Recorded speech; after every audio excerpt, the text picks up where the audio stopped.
स्वामींनी आपले संकट आधीच हलके केले आहे किंवा पूर्णपणे हटवले आहे याची लक्षणे कोणती असतात? मनाची अनपेक्षित शांतता. आपण अजूनही त्याच संकटात असतो, पण मनामध्ये भावना येते की काहीतरी चांगले होणार आहे. रडणे थांबते, तक्रारी कमी होतात आणि विश्वास वाढतो. तेव्हा लक्षात ठेवा की ही शांतता म्हणजे संकट हटल्याची नवी सुरुवात आहे. मन सेवेमध्ये गुंतू लागते.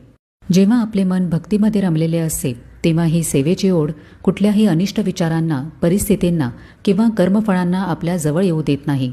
आपली ऊर्जा एका सकारात्मक वर्तनाकडे वळलेली असते. त्यामुळे जेव्हा मन सेवेत गुंतते तेव्हा संकट आधीच टळलेले असते. अडथळे दूर होतात. ज्यासाठी आधी खूप प्रयत्न करावे लागत होते ते काम आता सहज पूर्ण व्हायला लागते. अचानक योग्य मार्गदर्शन मिळते. नवीन संधी आपोआप चालून येतात. जेव्हा अडथळ्यांची शृंखला आपोआप हटू लागते त्यावरून समजावे की स्वामी आपले रक्षण करत